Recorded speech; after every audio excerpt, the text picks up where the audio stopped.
खौफनाक सामने आया। इस होटल में अमेरिकी सैनिक रुके हुए थे और वहीं पर टारगेट किया गया है। ईरान ने इराक को कैसे निशाने पर लिया, आप वहां पर देखिए। इसके अलावा कई सारे मिलिशिया ग्रुप्स भी इराक में मौजूद हैं जो लगातार समर्थन देते आए हैं ईरान को, और इसी वजह से वहां पर पहले भी ऐसी कई झड़पें निकलकर सामने आई। और अभी जो तस्वीरें वहां पर सामने आई, आप देखिए, कुछ अमेरिकी सैनिक वहां पर रुके हुए थे। इराक के अंदर भी बहुत सारे अमेरिकी बेसेस मौजूद हैं जो अमेरिका पूरी तरीके से ऑपरेट करता है। अमेरिकी सेना वहां से ऑपरेट करती है, अमेरिकी फाइटर जेट वहां से ऑपरेट हो सकते हैं। और ये जो होटल था, यहां पर अमेरिकी सैनिक ठहरे हुए थे, उनको टारगेट किया गया है यहां पर। हालांकि कोई नुकसान इसको लेकर हुआ या फिर नहीं, अभी कोई डिटेल्स ऐसी सामने आई नहीं। और देखिए, अमेरिकी राष्ट्रपति डोनाल्ड ट्रंप ने ईरान युद्ध को लेकर बड़ा बयान भी दिया। उन्होंने कहा कि ईरान युद्ध जीता जा चुका है और जो लोग भी इसके जारी होने की बात कर रहे हैं वो फेक न्यूज है। तो देखिए, कई दावे अब तक सामने आए। अब अमेरिकी राष्ट्रपति ट्रंप ये कह रहे हैं कि ईरान युद्ध को लेकर उनने इस युद्ध को जीत लिया है। This war has been won. The only one that likes to keep it going is the fake news. I mean, the New York Times, you read the New York Times, it's like we're not winning a war where they have no Navy and they have no Air Force and they have no nothing. And we literally have planes flying over Tehran and other parts of their country. They can't do a thing about it. For instance, if I want to take down that power plant, that very big, powerful power plant, they can't do a thing about it. It's like, take me. That's all they can do. And yet, if you read the New York Times or if you watch ABC fake news or NBC fake news, you'd say it's a close battle. It's not a close battle. और देखिए, Trump ने दावा किया कि Iran इस बात पर सहमत हो गया है कि अब वो परमाणु हथियार नहीं बनाएगा। यही शर्त भी लगातार अमेरिका की यहां पर थी। ट्रंप ने यह भी कहा कि अमेरिका अच्छी बार्गेनिंग पोजीशन में है, जबकि ईरान के पास ना तो सेना बची है और ना ही नेवी और ना ही उनके पास मिसाइल से सुरक्षा के लिए कोई डिफेंस सिस्टम बचा हुआ है। तो ट्रंप का बयान है जो इस वक्त आप सुन रहे हैं। Look, if we can end this without more lives being down, without knocking out $10 billion electric plants that are brand new and the apple of their eye, I'd like to be able to do that, you know. But they can't have certain things. I mean, you know the things. I don't have to go over the list, but again, it starts with no nuclear weapons, and they've agreed to that. There won't be any nuclear weapons. They're not going to have, and they're not going to have enrichment, any of those things. But look, I hate to say that we're in a very good bargaining position, and I hate to say that they're defenseless because, you know, until that last missile is fired, they have little power. But we are in about the best bargaining position. We're way ahead of schedule. And again, they have no Navy and they have no Air Force and they have no missile protection, and most of their missiles are gone. Most of their launches we've killed. You know, we've killed about 82% of their launches. So even if they had a missile, they can't launch it. और देखिए, Trump ने कहा है कि Iran के साथ बातचीत लगातार जारी है और जल्द ही कोई बड़ी डील हो सकती है। उनका दावा है कि ईरान खुद समझौता करना चाहता है और नई लीडरशिप ने उन्हें बड़ा तोहफा भी दिया है। देखिए, ट्रंप के कई दावे अब तक सामने आए। ईरान के साथ बातचीत लगातार जारी है, ये उनका कहना है, लेकिन देखिए, युद्ध अब भी पूर्ण रूप से तो थमा नहीं है। Do you think I trust them? I don't trust them. Then why bother talking to them? Because they're going to make a deal. They're going to make a deal. They did something yesterday that was amazing, actually. They gave us a present, and the present arrived today. And it was a very big present worth a tremendous amount of money. And I'm not going to tell you what that present is, but it was a very significant prize. And they gave it to us, and they said they were going to give it. So that meant one thing to me: we're dealing with the right people. Is that nuclear related? No, it wasn't nuclear related. It was oil and gas related, and it was a very nice thing they did. But what it showed me is that we're dealing with the right people. Because, you know, you don't know, because the leadership was killed, all gone. Khomeini, all gone, as the expression goes, the past supreme leader. And then the new supreme leader was racked up, at a minimum racked up pretty good, and everyone else was gone. And then many of the people in the third tier are gone, but we're dealing with a group of people that I think turn out, and the present, the gift they made to us was very significant, and they said they were going to do it, and it happened. Trump का ये बयान आपने सुना और इसके अलावा Trump ने यह भी कहा कि ईरान के साथ समझौते की कोशिशें अब भी जारी हैं। लेकिन देखिए, सबसे बड़ा सवाल इसमें यह है कि क्या इजरायल के साथ मिलकर ये बातचीतें यहां पर हो रही है या फिर अपने दम पर इस युद्ध को रोकने की कोशिशें ट्रंप यहां पर करते हुए नजर आ रहे हैं, क्योंकि इजरायल तो किसी भी कीमत पर रुकेगा नहीं और वो चाहता है कि ईरान खत्म हो जाए।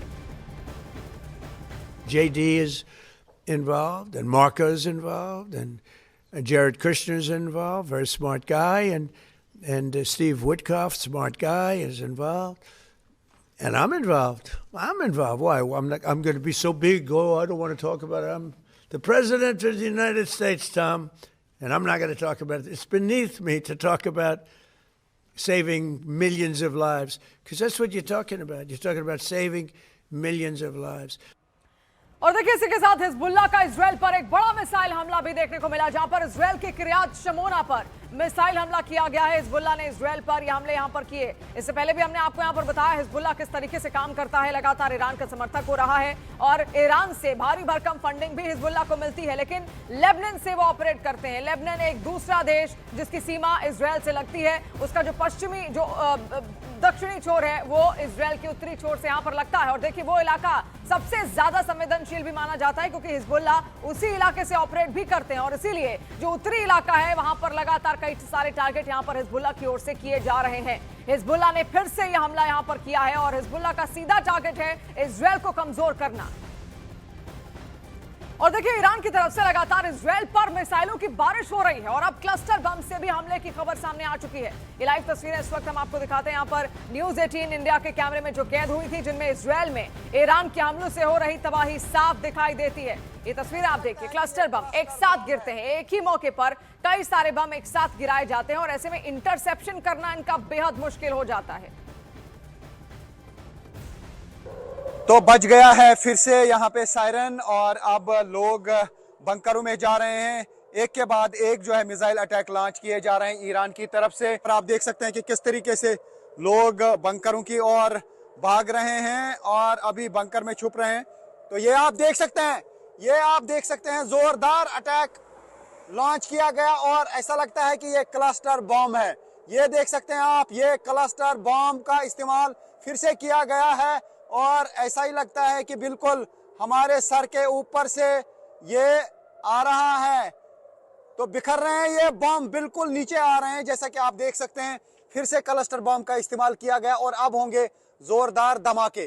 तो ईरान की तरफ से फिर से इसराइल पर एक जोरदार मिसाइल अटैक किया गया। इस बार टेल अवीव पे फिर से अटैक किया गया, जो कल दिन में अटैक किया गया था। बताया जा रहा है कि वो कन्वेंशनल वॉरहेड था, लेकिन इस बार जो हमने आसमान में देखा वो बिल्कुल क्लस्टर बॉम्ब्स थे, क्योंकि जो मिसाइल आया उसके बाद छोटे छोटे बॉम्ब जो है इर्द गिर्द बिखरे और उसके बाद जोरदार धमाके हुए, कई धमाके हुए। उसका मतलब है कि जो क्लस्टर बॉम्ब थे वो फट रहे थे। तो फिलहाल ईरान की तरफ से हमलों का सिलसिला जारी है। हालांकि इसराइली फोर्सेस ने भी ईरान में कई हमले किए और दूसरी तरफ से नॉर्थ इसराइल में भी अटैक्स हुए।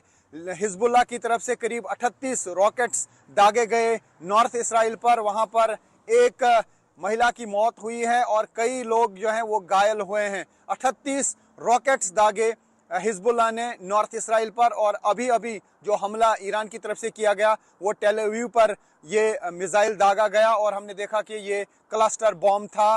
कन्वेंशनल वॉरहेड का इस्तेमाल कल टेल अवीव पे किया गया था और अब फिर से ईरान की तरफ से क्लस्टर बॉम्ब्स का इस्तेमाल किया गया। और देखिए, इराक में मरकी ब्लैक हॉक को मार गिराया गया है, जहां पर विक्टोरिया बेस पर यूएस ब्लैक हॉक को मार गिराने का दावा किया गया। इराक के विद्रोहियों का ब्लैक हॉक गिराने का यह दावा यहां पर है।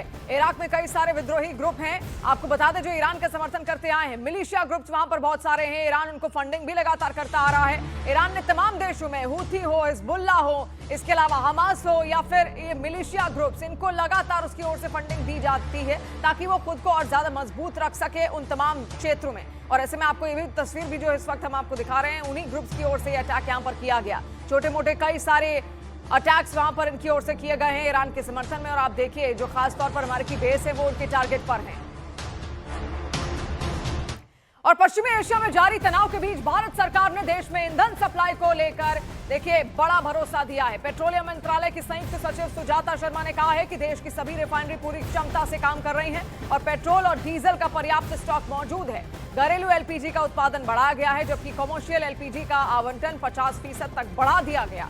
सरकार ने साफ कर दिया है कि कुछ इलाकों में पैनिक बाइंग की खबरें आई हैं, लेकिन लोगों से अपील है कि घबरा कर खरीदारी ना करें। वहीं स्कूल, कॉलेज और कैंटीन में पीएनजी कनेक्शन 5 दिन में देने के निर्देश भी जारी कर दिए गए हैं। महायुद्ध के बाद से देश में लगातार पेट्रोल, डीजल और गैस ने संकट की अफवाहें फैलाई जा रही, जिसके बाद केंद्र सरकार ने लोगों को ये बड़ा भरोसा दिया और पैनिक खरीदारी से बचने की अपील की है। All the refineries are operating at high capacity with adequate crude inventories. We have sufficient stock of petrol and diesel. Refineries, the domestic production of LPG has been stepped up in the refineries.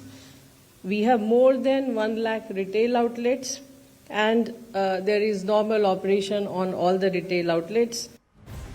और देखिए, पश्चिम Asia संकट को लेकर मंत्रियों के समूह यानी कि GOM की एक अहम बैठक भी हुई, जिसमें खाद को लेकर पेट्रोलियम और गैस के हालात की समीक्षा की गई। प्रधानमंत्री मोदी की मौजूदगी में गृह मंत्री अमित शाह, विदेश मंत्री एस जयशंकर, उर्वरक मंत्री जेपी नड्डा और पेट्रोलियम मंत्री हरदीप सिंह पुरी ने हालात का जायजा लिया। सरकार ने भरोसा दिलाया है कि खरीफ सीजन के लिए खाद का पर्याप्त स्टॉक मौजूद है और जरूरत पड़ने पर नए स्रोतों से आयात किया जा रहा है और साथ ही गैस सप्लाई में कमी के असर को भी वैकल्पिक व्यवस्था से पूरा करने की तैयारी है। और वहीं देश में देखिए, गैस इंफ्रास्ट्रक्चर को तेज रफ्तार देने के लिए केंद्र सरकार ने बड़ा कदम उठाया। पेट्रोलियम मंत्रालय ने प्राकृतिक गैस और पेट्रोलियम उत्पाद वितरण आदेश 2026 को तुरंत लागू कर दिया है। अब पाइपलाइन बिछाने के लिए मंजूरी में देरी नहीं होगी। तय समय सीमा में जवाब नहीं मिला तो डीम्ड अप्रूवल मान लिया जाएगा। सिंगल विंडो सिस्टम से पूरे देश में एक समान प्रक्रिया लागू होगी और अवैध वसूली पर भी रोक लगेगी। सरकार का लक्ष्य है भारत को गैस आधारित अर्थव्यवस्था बनाना। और गैस इंफ्रास्ट्रक्चर के लिए देखिए, सरकार का बड़ा कदम भी यहां पर सामने आया। पाइपलाइन बिछाने के लिए जल्द मंजूरी भी मिलेगी। सिंगल विंडो सिस्टम से देश में एक समान प्रोसेस लागू किया जाएगा ताकि किसी को कोई भी दिक्कत यहां पर ना आने पाए। तो लगातार सरकार भी अपनी निगरानी यहां पर बनाई हुई है और सारे हालातों पर सरकार की नजर है। और ऐसे में जैसे प्रधानमंत्री ने कहा कि हमें टीम इंडिया बनकर यहां पर उभरना है। अब देखिए, उत्तर प्रदेश में एलपीजी की कालाबाजारी को लेकर एक बड़ा एक्शन भी देखने को मिला। योगी सरकार ने एलपीजी की कालाबाजारी के खिलाफ प्रशासन को सख्त एक्शन लेने के निर्देश दिए थे, जिसके बाद अब तक प्रदेश भर में 12,700 से ज्यादा निरीक्षण और छापे मारे गए हैं, जिसमें 177 एफआईआर दर्ज की गई और 16 लोगों की गिरफ्तारी हुई है। सीएम योगी के निर्देश पर प्रशासन ने 4,000 से ज्यादा गैस वितरकों की डिलीवरी पर कड़ी निगरानी रखी। खाद्य आयुक्त कार्यालय में 24 घंटे कंट्रोल रूम एक्टिव कर दिए गए हैं, जबकि जिलों में भी मॉनिटरिंग तेज कर दी गई है। सरकार ने लोगों से अपील की है कि वो गैस संकट की अफवाहों पर ध्यान न दें। और देखिए, स्ट्रेट ऑफ हॉर्मुज खोलने की तैयारी अब तेज हो चुकी है। ब्रिटेन और फ्रांस की अगुवाई में एक अंतर्राष्ट्रीय कोalition बनाया गया है, जिसमें अमेरिका भी शामिल है। इसका मकसद है ईरान द्वारा बिछाई गई समुद्री माइंस को हटाकर वैश्विक तेल सप्लाई को फिर से सामान्य करना। यूके अपनी वर्ल्ड लीडिंग माइन क्लियरेंस क्षमता तैनात वहां पर करेगा, जबकि मर्चेंट शिप्स की सुरक्षा के लिए संयुक्त ऑपरेशन की तैयारी भी की जा रही है। और महायुद्ध का असर अब पूरी दुनिया की अर्थव्यवस्था पर साफ साफ देखने को मिल रहा है। तेल की कीमतें $100 के करीब पहुंच गई हैं, जिससे अमेरिका, यूरोप, जापान और ब्रिटेन में बिजनेस ग्रोथ धीमी पड़ रही है और कंपनियों की लागत भी बढ़ गई है। एशियाई बाजारों से $50 अरब से ज्यादा विदेशी निवेश बाहर निकल चुका है, जिससे बाजारों में डर का माहौल है और हालात ऐसे हैं कि फिलीपींस को एनर्जी इमरजेंसी तक घोषित करनी पड़ी है। एक्सपर्ट्स की चेतावनी है कि अगर हालात ऐसे ही रहे तो अगले कुछ दिनों में दुनिया को महंगाई और मंदी के दोहरे संकट से जूझना पड़ेगा।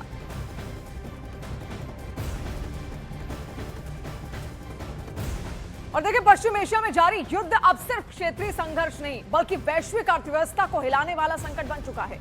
ईरान और अमेरिका, इजरायल के बीच बढ़ते तनाव ने तेल आपूर्ति की सबसे अहम धुरी हॉर्मुज स्ट्रेट को संकट में डाल दिया है और अब दुनिया भर पर इसका असर दिखाई दे रहा है। जहां तेल ईरान के बातचीत से देखिए उसके बाद क्रूड फिर से $100 पार यहां पर कर चुका है। आप देखिए कैसे कल खबरें आ रही थी कि तेल कुछ कम हुआ, लेकिन अभी फिर से $100 के पार जाता हुआ दिख रहा है। इसके अलावा दुनिया का 20% तेल और एलएनजी ईरान के रास्ते ही आता है, इसीलिए लगातार डर भी यहां पर सता रहा है। निवेशकों ने $50 अरब से ज्यादा अब तक निकाल लिए हैं और इसी वजह से मार्केट पर बड़ी हलचल भी आप देख पा रहे होंगे। और ताइवान से देखिए सबसे ज्यादा $25.28 बिलियन डॉलर निकाले गए। इसके अलावा दक्षिण कोरिया से 13.5 बिलियन डॉलर यहां पर निकाल लिए गए हैं। शेयर बाजार का हाल हम आपको यहां पर बता रहे हैं कि किस तरीके के हालात लगातार बने हुए हैं और अमेरिका, यूरोप, जापान और यूके में बिजनेस ग्रोथ धीमी पड़ चुकी है। इकोनॉमी पर पूरा असर पड़ता हुआ दिख रहा है क्योंकि पूरा जो ऊर्जा क्षेत्र है इससे प्रभावित हो रहा है। अब आप देखिए कंपनियों की लागत बढ़ी है और डिमांड पर भी असर यहां पर साफ देखने को मिला। इसके अलावा महंगाई बढ़ने और ग्रोथ घटने का खतरा भी इससे मंडरा रहा है और इसीलिए अब अंकुश लगाना बहुत ज्यादा जरूरी है ईरान पर ताकि वो होर्मुज को खाली करे। फिलीपींस ने भी देखिए एनर्जी इमरजेंसी यहां पर अपने देश में घोषित कर दी है। इसके अलावा सरकारें राशन, फ्यूल और सप्लाई में कंट्रोल करने में जुटी हुई है। कहीं पर वर्क फ्रॉम होम कर दिया गया है तो कहीं पर स्कूल की ऑनलाइन क्लासेस कर दी गई हैं ताकि इस स्थिति से बचा जा सके और फ्यूल बचाया जा सके। और देखिए संयुक्त राष्ट्र में इजरायल के राजदूत डैनी डैनन ने कहा है कि ईरान और अमेरिका के बीच होने वाली किसी भी बातचीत में वो शामिल नहीं है। डैनन दावा उन्होंने किया कि इजरायल और अमेरिका इस वक्त भी ईरान में मिलिट्री टारगेट्स को निशाना बना रहे हैं और ऑपरेशन जारी रहेगा। उन्होंने कहा कि बातचीत कब शुरू होगी ये अलग बात है, लेकिन आखिर में हम यही सुनिश्चित करेंगे कि ईरान के पास न्यूक्लियर क्षमता और बैलिस्टिक मिसाइल क्षमता ना रहे। और देखिए लेबनान में हिजबुल्लाह के खिलाफ इजरायल का एक और बड़ा एक्शन सामने यहां पर आया जहां पर आईडीएफ ने हिजबुल्लाह के आर्थिक नेटवर्क को निशाना बनाया है और निशाना बनाते हुए कई फ्यूल स्टेशनों को तबाह भी कर दिया जिनसे संगठन को करोड़ों डॉलर की फंडिंग मिलती थी। इसके साथ ही लिटानी नदी पर मौजूद एक अहम क्रॉसिंग पॉइंट पर भी हमला कर दिया गया जिसका इस्तेमाल हिजबुल्लाह उत्तर और दक्षिण के बीच मूवमेंट के लिए करता था। इजरायली सेना का दावा है कि इन हमलों से हिजबुल्लाह की आर्थिक और ऑपरेशनल क्षमता को बड़ा झटका लगा है। ये तस्वीर भी आप देखिए किस तरीके से यहां ध्वस्त किया जा रहा है उस पुल को जहां से काफी ज्यादा मात्रा में हथियार या फिर और तरीके के ड्रग्स की सप्लाई भी यहां पर हिजबुल्लाह यहां करता था। और इजरायल में जिस तरीके से उसने कई झटके यहां पर इजरायल को दिए, एक ये झटका हिजबुल्लाह की तरफ से इजरायल को मिलता हुआ। और देखिए ईरान ने ट्रंप का सीजफायर ऑफर ठुकराने के बाद इजरायल पर बड़ा अटैक भी बोला। तेल अवीव और हाइफा में कई मिलिट्री अड्डों पर मिसाइल ड्रोन से अटैक किए गए। वहीं लारी जानी के बाद अब ईरान को नया एनएसए मिल गया है। इस नए कमांडर को खत्म करने के लिए इजरायल ने 2 घंटे का ऑपरेशन लॉन्च कर दिया है।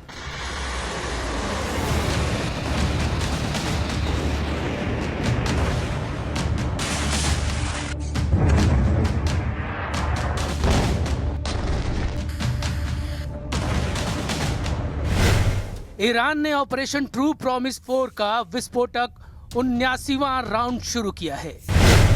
ईरान के टारगेट तेल अवीव के साथ अमेरिकी सैन्य ठिकानों का सफाया है।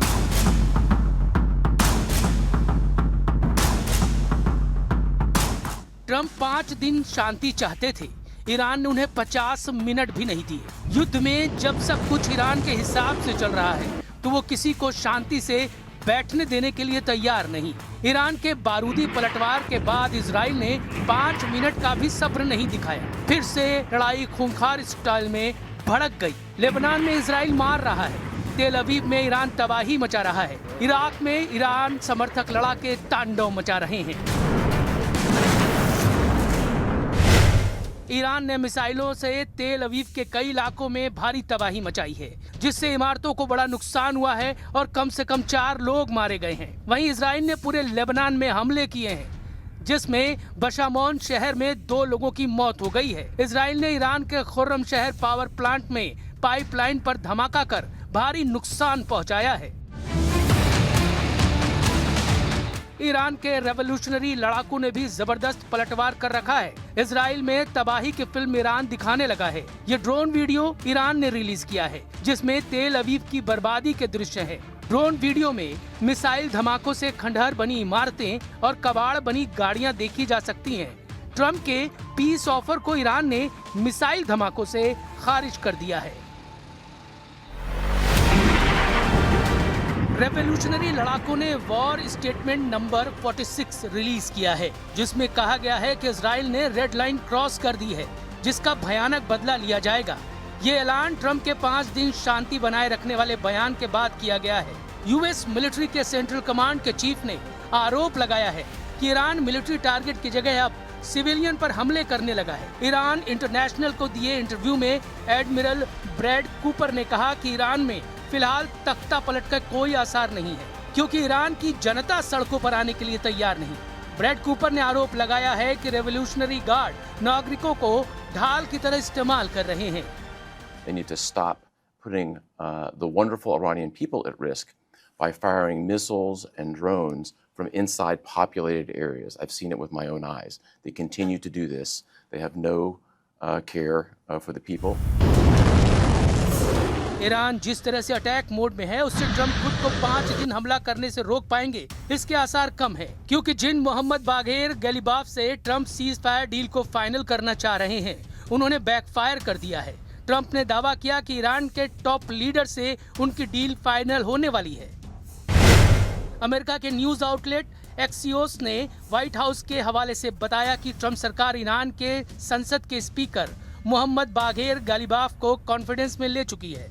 रिपोर्ट में ये तक कहा गया कि गालिबाफ से बातचीत करने के लिए अमेरिका के उपराष्ट्रपति जेडी वेंस को भेजने की तैयारी है। खबर है कि ट्रंप ने रेवोल्यूशनरी गार्ड के पूर्व लड़ाका को ईरान का नया सुप्रीम लीडर बनाने का ऑफर तक दिया है। ट्रंप दावा कर रहे हैं कि वो ईरान के सबसे इज्जतदार लीडर से डील कर रहे हैं। A top person. Don't forget, we've wiped out the leadership phase 1, phase 2, and largely phase 3. But we're dealing with the man who I believe is the most respected and the leader. It's a little tough. We've wiped out everybody. और देखिए, America के साथ बातचीत की प्रक्रिया के बीच Iran का एक बयान भी सामने आ गया है, जहां पर ईरान ये कह रहा है कि मुसलमानों को ऐसे किसी देश पर निर्भर नहीं रहना चाहिए। ऐसे देश पर निर्भर ना रहे जिनकी नजर में हम महत्वहीन हैं। ऐसे देशों की नजर सिर्फ हमारे तेल और गैस पर ही है। तो ईरान का ये बयान है, और एक बड़ा बयान उसको आप कह सकते हैं इस युद्ध के दौरान।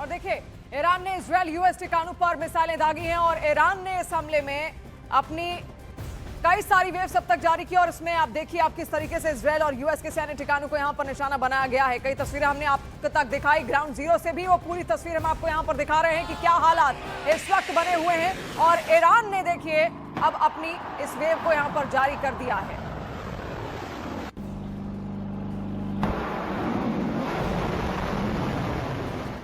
और देखिए, ईरान ने गालिबाफ पर किए ट्रंप के दावों को फेक न्यूज तक कहा। अब सच कौन बोल रहा है, कौन झूठ, ये तो पता नहीं, लेकिन गालिबाफ ईरान में एक बड़ा नाम है, एक बड़ा चेहरा है। वो कभी अली खामनेई के बेहद खास भी थे। ट्रंप जिस टॉप लीडर से डील की उम्मीद पाले बैठे हैं, वो उनका मूड खराब करने वाला बयान दे रहे हैं। बागेर गालिबाफ ने दावा किया कि उन्होंने किसी से कोई बात नहीं की है। सोशल मीडिया पोस्ट में गालिबाफ ने लिखा, ईरान की जनता हमलावरों को सजा देने की मांग करती है। इस लक्ष्य को हासिल किए जाने तक ईरान के सभी कमांडर और लीडर अपने सुप्रीम लीडर के साथ मजबूती से खड़े हैं।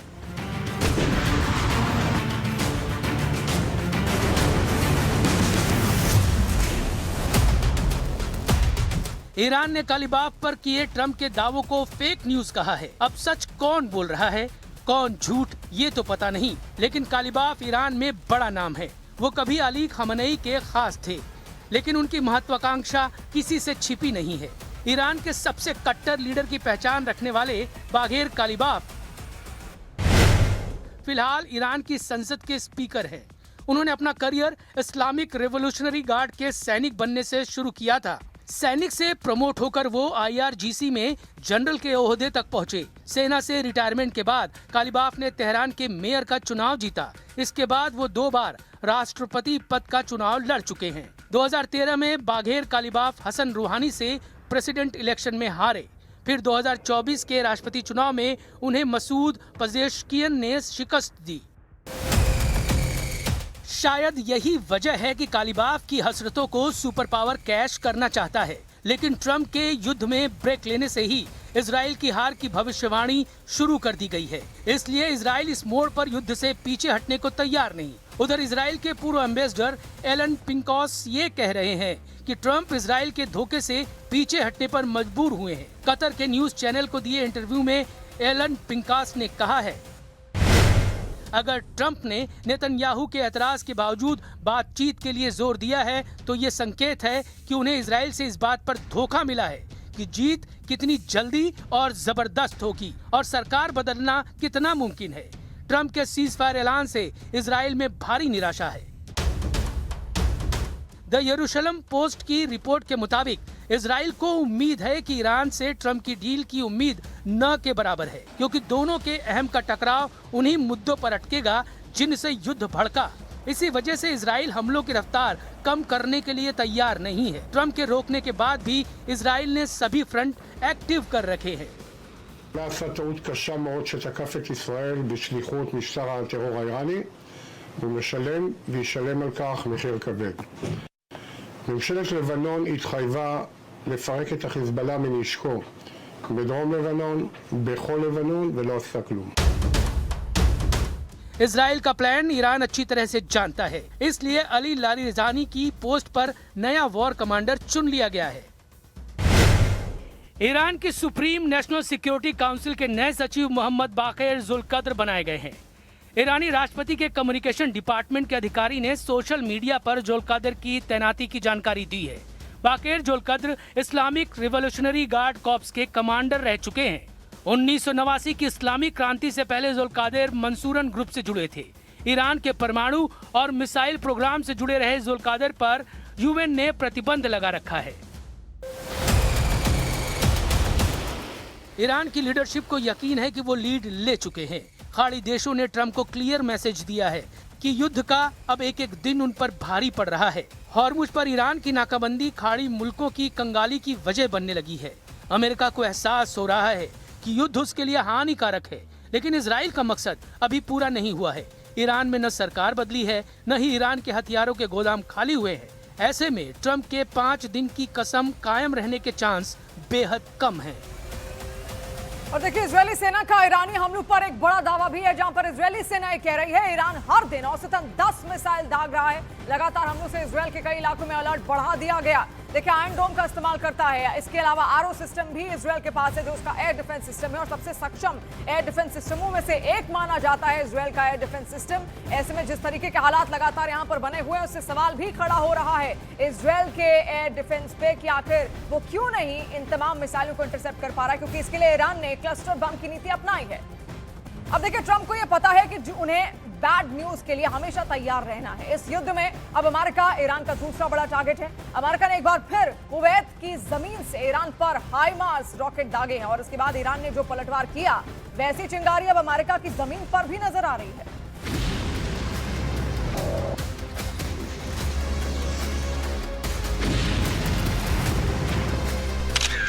Camera number 1, camera number 2,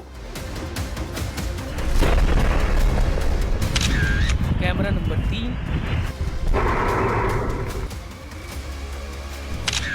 camera number 4 और कैमरा नंबर 5। ये ईरान नहीं है, ये लेबनान नहीं है, ना ही ये दुबई, कतर या बहरीन है। ये ईरान का दुश्मन नंबर 2 इजराइल भी नहीं है। ये है अमेरिका, ईरान का दुश्मन नंबर 1। और यहाँ लगी आग ने ट्रंप की नींद उड़ा दी। ट्रंप ने वार्निंग ईरान को दी, लेकिन जलने अमेरिका लगा। क्या हुआ? हादसा था या हमला हुआ? हमला हुआ तो पीछे कौन? ये सवाल पेंटागन को गश्त दिलाने के लिए काफी है। अमेरिका में देखे जा रहे ये वीडियो ट्रंप को ईरान और इजराइल में गिर रही मिसाइल की याद दिला रहे हैं।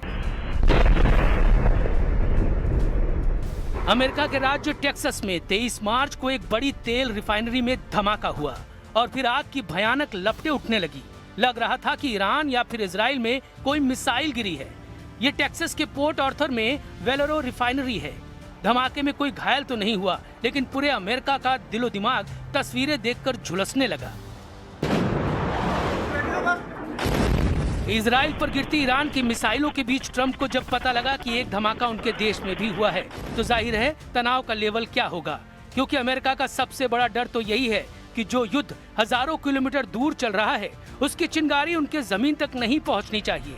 ऐसे में अमेरिका के वेलेरो रिफाइनरी में हुआ क्या? ये अमेरिका की सबसे बड़ी रिफाइनरी है। जहां करीब 4.5 लाख बैरल तेल रोज रिफाइन किया जाता है। यहां 770 कर्मचारी काम करते हैं। जब यहां पर धमाका हुआ तो कई किलोमीटर दूर तक आवाज सुनाई दी। और फिर यहां लगी आग देखिए। युद्ध के वक्त जब तेल गैस की कीमत उछाल मार रही है, तब अमेरिका की सबसे बड़ी रिफाइनरी में हुआ धमाका बहुत बुरी खबर लेकर आया है। सवाल उठने लगे कि क्या ईरान ने ट्रंप के घर में घुसकर मारा है? क्या टेक्सास की रिफाइनरी में हुआ विस्फोट किसी शाहिद टाइप के ड्रोन का अटैक है?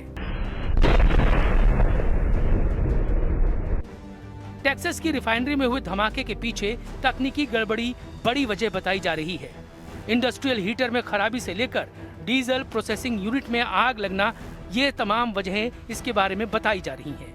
लेकिन जब तक ये तस्वीरें ट्रंप के सामने रहीं, उनके तनाव का मीटर रिकॉर्ड तोड़ रहा था, क्योंकि ईरान वाले खतरे का असली डेंजर जोन तो इजराइल बना हुआ है।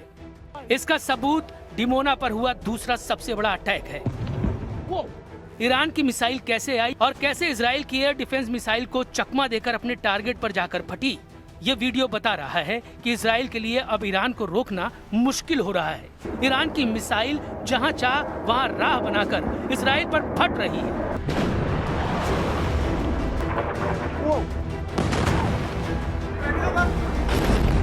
तेल अवीव में खुर्रम शहर मिसाइल ने बड़ा कहर मचाया है। इसके वीडियो वायरल हो रहे हैं। इजराइल किसी भी तरह इन तस्वीरों को रोकने की कोशिश कर रहा है, लेकिन तेल अवीव शहर के बीचों बीच हो रहे हमलों ने हाहाकार मचा दिया है। और तमाम दावों के बीच नेतन्याहू की सेना भी परेशान है कि आखिर ईरान के मिसाइल हमलों को कैसे रोका जाए, कैसे इस आग को बुझाया जाए। न्यूज 18 इंडिया की टीम पहुंची है टेल अवीव में ग्राउंड जीरो पर, उस जगह पर जहां पर ईरान के बैलिस्टिक मिसाइल ने तबाही मचाई। आप ये देख सकते हैं आप घरों का क्या हाल हुआ है यहाँ पे। हालांकि अभी भी रेस्क्यू ऑपरेशन की टीमें हैं, इजरायली डिफेंस फोर्सेस की टीमें हैं, पुलिस है और भी बाकी सारे वॉलंटियर ग्रुप्स हैं। तबाही बहुत ज़्यादा इर्द गिर्द हुई है। जो भी घर थे वो तबाह हो गया, जो भी बिल्डिंग्स थी वो तबाह हो गई, शॉपिंग मॉल तबाह हो गए, गाड़ियाँ जलकर राख हुई हैं। ये देख सकते हैं आप जिस स्पॉट पे गाड़ियाँ थी जहाँ पे असल में ये अटैक हुआ, वहाँ पे भयानक तबाही हुई है।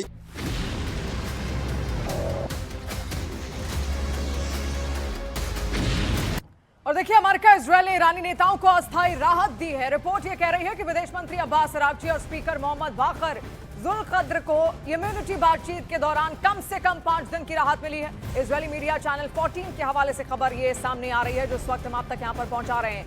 इजरायल और अमेरिका ने ईरानी नेताओं को अस्थायी राहत यहाँ पर दी। रिपोर्ट ये बता रही है, जहां पर विदेश मंत्री अब्बास अरागची का नाम उसमें है, स्पीकर मोहम्मद बाकर का नाम है। इनको इम्यूनिटी बातचीत के दौरान कम से कम 5 दिन की राहत दी गई है। और देखिए, लेबनान और इजरायल के बॉर्डर पर युद्ध फिर से भड़क चुका है। इजरायल के मकावा टैंक की ब्रिगेड लेबनान बॉर्डर पर पहुंच चुकी है। लेबनान की जमीन को गाजा की तरह रौंदने के लिए इजरायल से ऑर्डर जारी हो चुका है।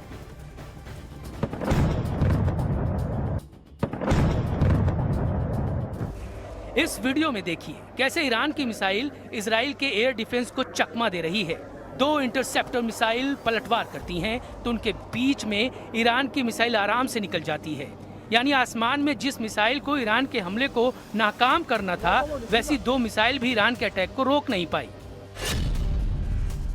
ईरान की सेज्जिल जैसी मिसाइल की कीमत 9 से 10 करोड़ रुपए होती है, जबकि इसे रोकने के लिए इजराइल के पैट्रियट या डेविड स्लिंग को लॉन्च किया जाता है तो उसके इंटरसेप्टर की कीमत 3 गुना यानी करीब 25 से 30 करोड़ तक हो सकती है। जबकि एरो 3 जैसी डिफेंस सिस्टम की इंटरसेप्टर मिसाइल की कीमत 5 से 6 गुना यानी 50 करोड़ तक हो सकती है। इस बीच लेबनान में ईरान के साथी मिलिशिया हिजबुल्लाह ने एक वीडियो जारी किया और इस वीडियो में नसरअल्लाह ब्रिगेड ने अपने इरादे जाहिर कर दिए हैं। इस वीडियो में हिजबुल्लाह ने 2 मिसाइल दिखाई है, दोनों ही अमेरिका और इजराइल के लिए बहुत ज्यादा खतरनाक है। पहली है शॉर्ट रेंज बैलिस्टिक मिसाइल फतेह 110 और ईरान की बनाई हुई मिसाइल है। और अब तकनीक मिलने के बाद हिजबुल्लाह ने भी ये मिसाइल तैयार की है। इस मिसाइल की रेंज 300 किलोमीटर है, इसलिए ये 75% इजराइल को कवर करती है। वहीं दूसरी मिसाइल है पावेह, ये क्रूज मिसाइल है जिसकी रेंज 1600 किलोमीटर है। ये आधे भूमध्य सागर को कवर करती है, इसलिए ग्रीस के क्रीट में खड़े अमेरिका का जेराल्ड फोर्ड कैरियर भी इसकी जद में है। ये इशारा हिजबुल्लाह की तरफ से किया जा रहा है। लेबनान और इजराइल के बॉर्डर पर युद्ध फिर भड़क चुका है। इजराइल के मार्कावा टैंक की ब्रिगेड लेबनान बॉर्डर पर पहुंच चुकी है। लेबनान की जमीन को गाजा की तरह रौंदने के लिए इजराइल से ऑर्डर जारी हो चुका है। इजराइल का सबसे खतरनाक टैंक मरकावा और उसकी नेमर बख्तरबंद गाड़ियां कमांडोज के साथ तैनात हैं और आगे बढ़ रही हैं। इजराइल के टारगेट पर हिजबुल्लाह है, जो लेबनान में ईरान का साथी मिलिशिया है, और इजराइल का ग्राउंड ऑपरेशन अब हिजबुल्लाह को पूरी तरह से खत्म करने के लिए है। इजराइल के टैंक तब तक वापस नहीं लौटेंगे जब तक नईम कासिम के एक एक लड़ाके को खत्म न कर दें। जब ईरान में इजराइल और अमेरिका की बमबारी जारी है, ईरान के कई कमांडर मारे जा चुके हैं और अब भी हमले जारी हैं, तब इजराइल ने अपने सबसे नजदीकी दुश्मन को मिटाने का फैसला किया है। क्या यह इजराइल के लिए आसान होगा या फिर ग्राउंड ऑपरेशन में उसे मुंह की खानी पड़ सकती है? इस वक्त इसे दुनिया में सबसे खतरनाक युद्ध की शुरुआत के तौर पर देखा जा सकता है। यह ऐसा मोर्चा है जहां एक तरफ दुनिया की सबसे आधुनिक माने जाने वाली इजराइल की फौज है और दूसरी तरफ है इजराइल का सबसे बड़ा दुश्मन मिलिशिया हिजबुल्लाह, जिनकी टक्कर अब सामने नजर आ रही है।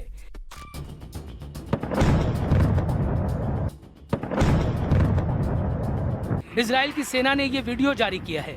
दक्षिण लेबनान में ऑपरेशन में आगे क्या होने वाला है, इसे उसका ट्रेलर समझ लीजिए। इजराइल की सेना रात में ऑपरेशन कर रही है, बॉर्डर के पास हिजबुल्लाह के ठिकानों का पता लगा रही है। במהלך היום הרמטכ"ל ביקר בפיקוד צפון ואישר את התוכניות להמשך הפעולה בלבנון. כפי שאמר הרמטכ"ל, ההדף של הפגיעה והחלשת המשטר באיראן מורגש גם במערכה מול חיזבאללה. ביממה האחרונה, כוחות אוגדה 91 החלו בפעילות קרקעית ביעדים מרכזיים בדרום לבנון, כחלק מחיזוק ההגנה על יישובי הצפון. הכוחות משמידים תשתיות טרור ומחסלים מחבלים. अपने पूर्व चीफ हसन नसरल्लाह के दौर से ही हिजबुल्लाह ने बॉर्डर वाले इलाकों में इजराइल के खिलाफ टारगेट सेट किए हुए हैं। इजराइल से लंबी टक्कर और हथियारों के गोदामों पर हुए हमलों के बावजूद हिजबुल्लाह की रॉकेट फोर्स बरकरार है। उसकी तरफ से 10,000 रॉकेट वाली सुनामी किसी भी वक्त लॉन्च की जा सकती है। लेबनान और इजराइल के बीच ताजा हमलों के बाद आमने सामने की बड़ी जंग शुरू हो चुकी है। हिजबुल्लाह के टारगेट पर अब इजराइल के ऐसे ऐसे मिलिट्री बेस हैं जिसकी नेतन्याहू को उम्मीद भी नहीं थी। इजराइल के जिन मिलिट्री बेस को खतरा है, उनके बारे में जानने से पहले देखिए हिजबुल्लाह का रॉकेट गोदाम, जो हमास के मुकाबले 10 गुना ज्यादा पावरफुल बताया जाता है। इजराइल को डर है कि जब ईरान से युद्ध जीतना जरूरी है, तब लेबनान में बैठा मिलिशिया हिजबुल्लाह उसको बड़ा नुकसान पहुंचा सकता है। हिजबुल्लाह के लिए राजधानी तेल अवीव सबसे बड़ा टारगेट है। इसके अलावा हाइफा का बंदरगाह खतरे में है। अशदोद और अश्केलान भी हिजबुल्लाह की रेंज में है। बीर शेबा शहर को भी हिजबुल्लाह अपने रॉकेट रेंज में कवर करता है। इजराइल के लिए हिजबुल्लाह बड़ी चुनौती है। उसके हथियार छीनने की सभी कोशिशें नाकाम हुई हैं। ये इजराइल की डिमांड भी है और अमेरिका की भी। लेकिन बेरूत में धमाकों से घिर चुके हिजबुल्लाह ने फिर से इजराइल पर पलटवार शुरू कर दिया है। हिजबुल्लाह ने बार बार कहा कि उनसे उनके हथियार कोई नहीं छीन सकता। फिलहाल समीकरण ये है कि हिजबुल्लाह एक मिलिशिया है, जबकि इजराइल के पास भारी भरकम और बहुत ही आधुनिक फौज है। और ईरान के साथ साथ अब इजराइल लेबनान का बॉर्डर भी नेतन्याहू के लिए बहुत खतरनाक वॉर जोन बन चुका है। और देखिए, लेबनान में हिजबुल्लाह के खिलाफ इजराइल का एक और बड़ा एक्शन सामने आया, जहां पर आईडीएफ ने हिजबुल्लाह के आर्थिक नेटवर्क को निशाना बनाते हुए कई फ्यूल स्टेशनों को तबाह कर दिया है, जिनसे संगठन को करोड़ों डॉलर की फंडिंग मिलती थी। इसके साथ ही लिटानी नदी पर मौजूद एक अहम क्रॉसिंग पॉइंट पर भी हमला किया गया, जिसका इस्तेमाल हिजबुल्लाह उत्तर और दक्षिण के बीच मूवमेंट के लिए करता था। इजरायली सेना का यह दावा है कि इन हमलों से हिजबुल्लाह की आर्थिक और ऑपरेशनल क्षमता को बड़ा झटका लगा है। तो आप देखिए, जो पुल वहां पर था, जो कनेक्शन बनाता था यहां पर हिजबुल्लाह और इजराइल के बीच, उसको यहां पर खत्म कर दिया गया है, ताकि वहां से कोई भी मूवमेंट हिजबुल्लाह ना कर पाए और इजरायली उत्तरी इजराइल के खास तौर पर कई इलाकों को टारगेट ना कर पाए। इससे पहले वहां पर जितने भी गांव थे, आसपास जो रिहायशी इलाके थे, उनको खाली करवा लिया गया था और पूरे बॉर्डर एरिया में उत्तरी इजराइल में खास तौर पर अलर्ट जारी है। और देखिए, खमेनी के खात्मे के 25 दिन बाद अब एक बड़ा खुलासा हुआ, जिसमें मालूम पड़ता है कि नेतन्याहू ने कैसे पहले प्लान तैयार किया और फिर ऑपरेशन में एंट्री के लिए ट्रंप को राजी किया।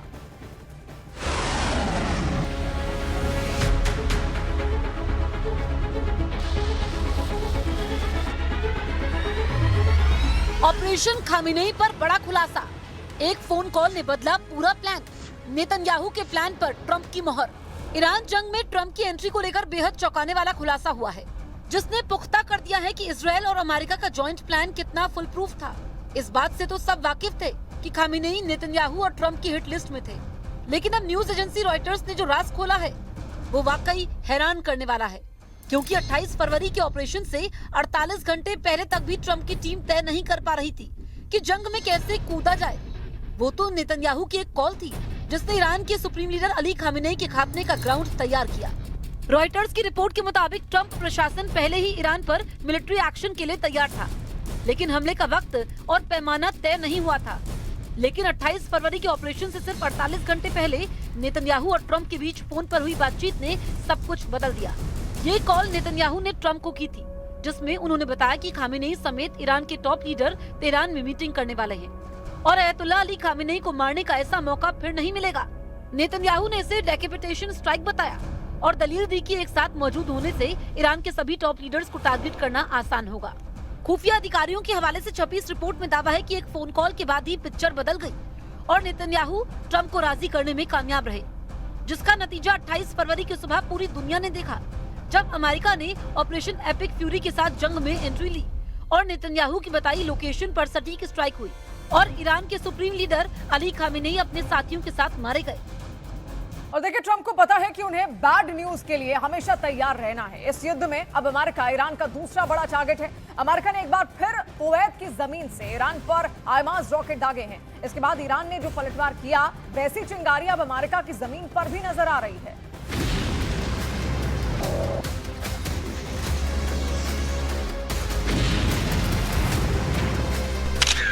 Camera number 1, camera number 2, camera number 3, camera number 4 और कैमरा नंबर 5। ये ईरान नहीं है, ये लेबनान नहीं है, ना ही ये दुबई, कतर या बहरीन है। ये ईरान का दुश्मन नंबर 2 इजराइल भी नहीं है। ये है अमेरिका, ईरान का दुश्मन नंबर 1। और यहाँ लगी आग ने ट्रंप की नींद उड़ा दी। ट्रंप ने वार्निंग ईरान को दी, लेकिन जलने अमेरिका लगा। क्या हुआ? हादसा था या हमला हुआ? हमला हुआ तो पीछे कौन? ये सवाल पेंटागन को गश्त दिलाने के लिए काफी है। अमेरिका में देखे जा रहे ये वीडियो ट्रंप को ईरान और इजराइल में गिर रही मिसाइल की याद दिला रहे हैं। अमेरिका के राज्य टेक्सास में 23 मार्च को एक बड़ी तेल रिफाइनरी में धमाका हुआ और फिर आग की भयानक लपटें उठने लगी। लग रहा था कि ईरान या फिर इजराइल में कोई मिसाइल गिरी है। ये टेक्सास के पोर्ट ऑर्थर में वेलोरो रिफाइनरी है। धमाके में कोई घायल तो नहीं हुआ, लेकिन पूरे अमेरिका का दिलो दिमाग तस्वीरें देखकर झुलसने लगा। इजराइल पर गिरती ईरान की मिसाइलों के बीच ट्रंप को जब पता लगा कि एक धमाका उनके देश में भी हुआ है, तो जाहिर है तनाव का लेवल क्या होगा। क्योंकि अमेरिका का सबसे बड़ा डर तो यही है कि जो युद्ध हजारों किलोमीटर दूर चल रहा है, उसकी चिंगारी उनके जमीन तक नहीं पहुंचनी चाहिए।